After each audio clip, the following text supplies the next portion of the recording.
ওই জোহরের সময়ে জোহরের নামাজটাকে পড়তেন, সেইভাবে পড়লেন। কখন বলুন, আমি আজ প্রতিদিন থেকে বলছি, আল্লাহর রহমতে কিছু কিছু ব্যক্তিগতভাবে আরম্ভ করেছেন, তো বাড়ছে ঠিকই। তো লক্ষ্য রাখবেন, যে কেউ আপনার জোহরের আসরের নামাজ আপনি পড়তে পারলেন না একটি শরঈ কারণে, তো সেই শরঈ কারণে, তাহলে আপনি মাগরিবের পর পড়ছেন।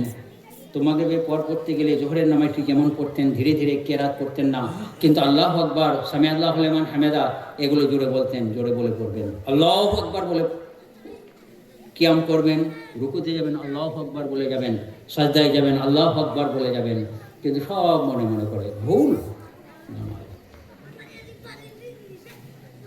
নামাজের বিভিন্ন অবস্থার যে দাবি, মান সাল্লাহা বিহাক্কিহা কুবিলাত লাহু সালাতুহু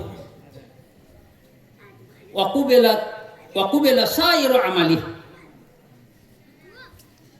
নবী সাল্লাল্লাহু আলাইহি ওয়াসাল্লাম বললেন, যে ব্যক্তি নামাজের দাবি অনুযায়ী, বিভিন্ন অবস্থা রয়েছে নামাজের, সেই অবস্থার দাবি অনুযায়ী, অর্থাৎ সেই অবস্থাতে আমি কোন দোয়া পাঠ করব, আমার দেহের বিভিন্ন অঙ্গ রয়েছে, তো ওই অবস্থার কোন অঙ্গটিকে কিভাবে রাখবো না রাখবো, এইগুলোকে বলা হয়েছে আলা হাক্কিহা বিহাক্কিহা বলা হয়েছে। তা কোন অবস্থায় আমি আছি, ওই অবস্থায় আমার দেহের বিশিষ্ট অঙ্গ কোন অবস্থায় থাকবে, কেমন করে থাকবে না থাকবে, এইসব নিখুঁতভাবে জানা। আমি আপনাদের মসজিদে ধারাবাহিকভাবে খুতবা দিয়ে কথা বলেছি, সব বলেছি, কিন্তু আমি যখন বলেছি তখন একজনের মধ্যেও ছিল না। এখন হয়তো কিছু লোকের মধ্যে এসেছে, আশা করি। আবার কালকে আপনাদের মসজিদে এই প্র্যাকটিক্যালে নামাজ শেখার ব্যবস্থা করা হয়েছে, তাই আমাকে বললেন, ইনশাল্লাহ আমি আসবো, রাত্রে আসার আমার কোনো অসুবিধা নেই। এই কাছে দিনের বেলায় স্কুলে থাকি, ওই 10টার পর থেকে 4:30টায় ছুটি হয়, 5টা পর্যন্ত আমার পক্ষে কোথাও আসা সম্ভব নয়। জোহরের নামাজ ঠিক সময়ে স্কুলেই পড়ি, আসরের নামাজ স্কুলেই পড়ি, বাকি মাগরিব এশা ফজর মসজিদে পড়ি জামাত সহকারে। তো ভাই বোন, বেশি কিছু বলার দরকার নেই, আমি এইখানেই নিজের আলোচনা শেষ করছি। এতেই সমগ্র জিনিসগুলো পরোক্ষভাবে এসে গেল।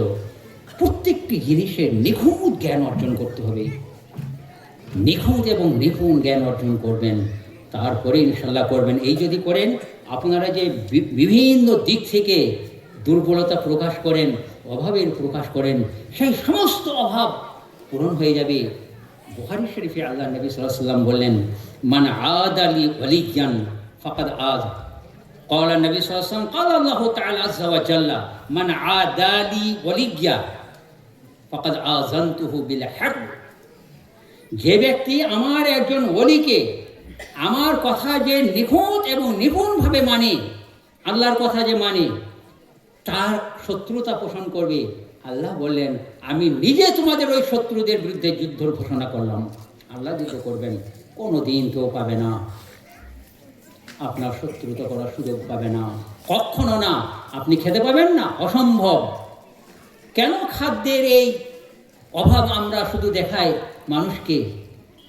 মারাত্মক অন্যায় করি, গুনাহ কাবিরা করি আমরা। আল্লাহ কি বললেন কোরআন মাজিদে?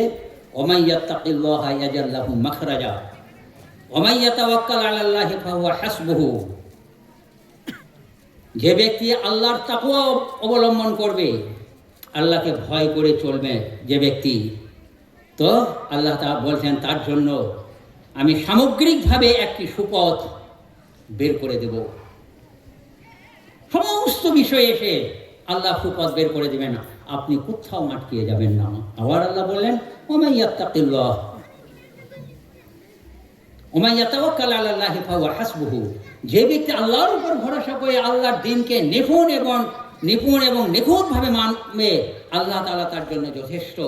আল্লাহ কোথাও আপনার কোনো রূপ অভাব রাখবেন না, কোনোভাবেই আপনাকে অভাবে পড়তে দেবেন না। আল্লাহই যথেষ্ট। এ দায়িত্ব আমরা আল্লাহকে দিইনি, আল্লাহ নিজে নিয়েছেন।